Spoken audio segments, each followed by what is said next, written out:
is the beginning of the end and the start of a new beginning. Time has come to redefine yourself and let go of the demons in your head that have held you in captivity for so long. It's time to flip the page and prove them wrong. It's time for rebirth. Yeah, time's up to say goodbye to all the haters, doubters, and non-believers trying to bring you down. In the blink of an eye, you'll realize that there's so much more to the book than the page you were stuck on. Hello everybody, welcome back to the channel. Tonight we are going to do some more of the Dutch pour paintings. We spent some time together as a family this weekend, and we decided that we wanted to do some more painting, and really enjoyed doing these Dutch paintings last time, so we thought we'd give them another shot. We had the radio going and we were just having a good time together, so there'll be a lot of voiceovers through this video and some other non-copyrighted music playing for you. I'm sure I'll chime in randomly with some funny tidbits of things that happened as we were doing this. But otherwise, just sit back and enjoy, and we'll let you watch through this.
The last time we did these Dutch pours, we decided that we were pouring our paint really thick. So we thinned it out quite a bit this time.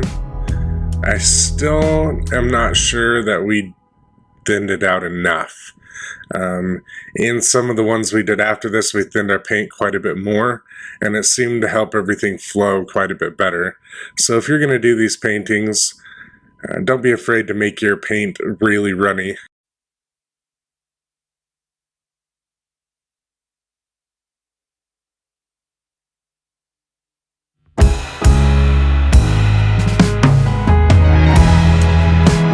At this point, I think the paint is somewhere around a 2-to-1 ratio, 2 parts water, 1 part paint. Still not quite runny enough.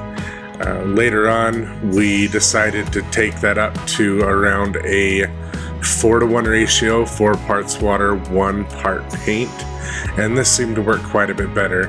You don't really lose any of the pigmentation of the paint, it just helps it flow much more easily.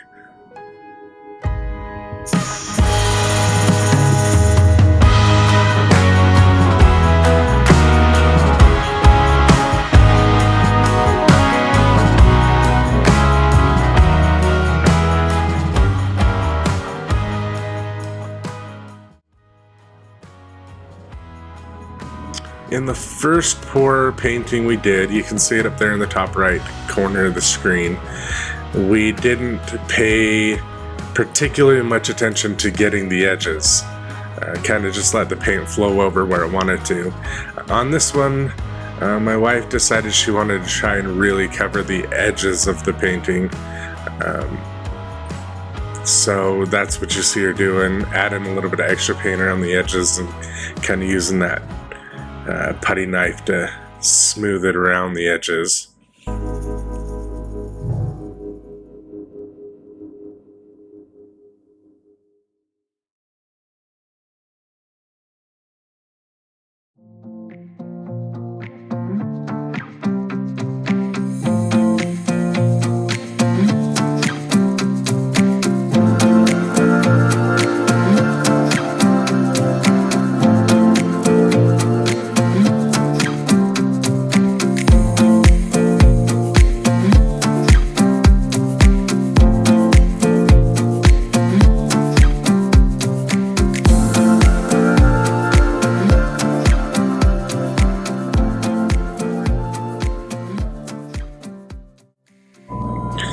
Right here we're just kind of cleaning up those edges a little bit more, kind of discussing what the next step she wanted to do was. She decided to go with this green, which I thought looked really kind of neat, just kind of this pastel green on top of the gray on top of the black. I think the idea was really good.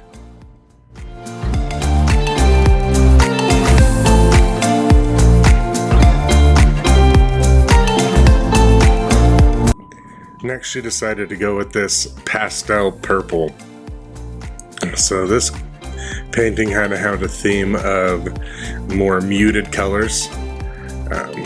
All in all, I think it turns out pretty good. You'll have to let us know down in the comments what you guys think of this muted pastel color Dutch strip painting that she decided to do. I really enjoyed the colors that came out in the end, but again, let us know what you think.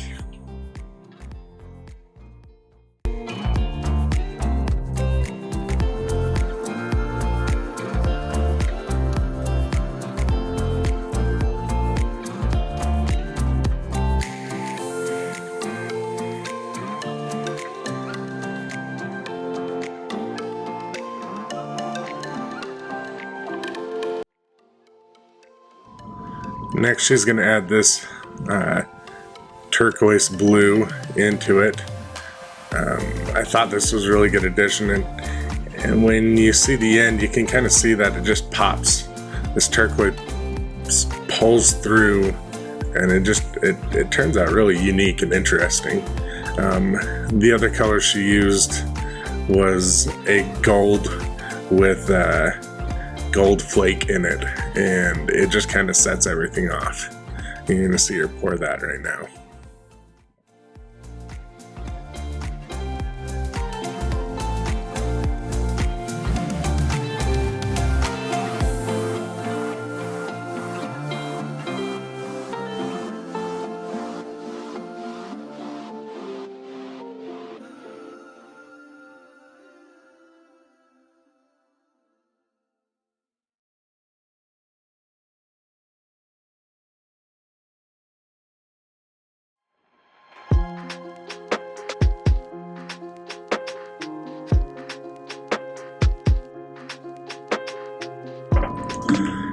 The next thing we're gonna do is hit it with the heat gun, kind of push that paint around, kind of help it flow into each other, and it gives it this really cool spiderweb effect. So you'll see her push this paint through each other and around each other and mix it into the grays and the blacks and kind of get this marble effect. So we'll use the heat gun, and then we use a long straw to do more pointed airflow. The long straw is kind of a funny thing. I couldn't find any like metal straws that were longer, so kind of thought on my feet and found an old arrow that I had and took the knockout and took the the practice tip out, and we used that to kind of help push the paint around. My daughter was teasing me. She's like, these are super redneck Dutch pours, kind of razzing a little bit. It was fun.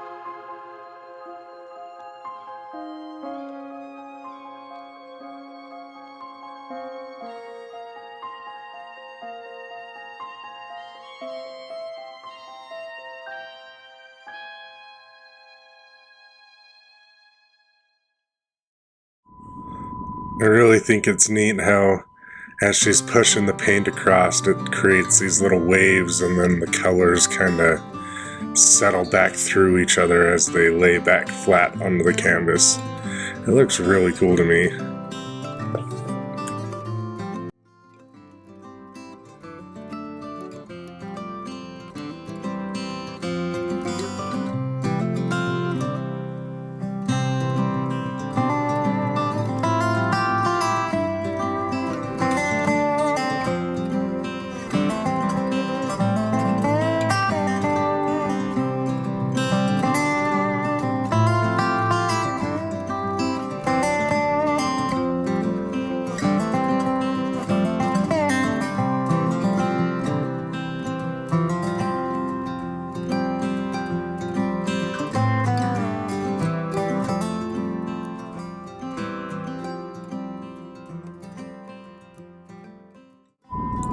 This is where we start using the arrow to push the paint around. We decided to use the knock end as the end closest to the canvas because it kind of gave us a more pointed bit of air that gave us a little more control as to how we can push that paint around in the canvas.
My wife decided there wasn't enough purple in this, so she decided she was going to add a little bit more purple into some of the gray areas to try and brighten it up a little bit more.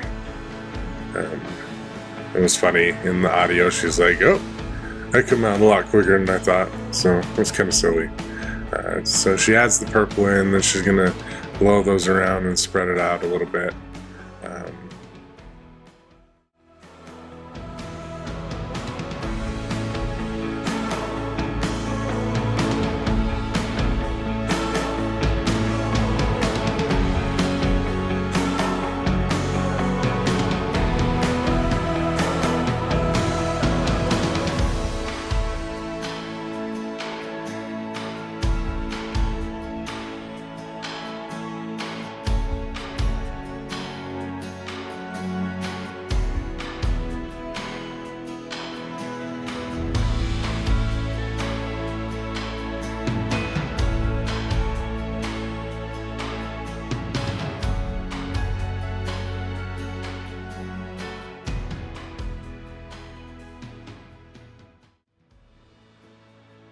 So what we're going to do now is pick up the whole canvas and kind of tilt it around, let that paint run and compress into some areas, elongate other areas, and it really just helps the whole thing flow out better.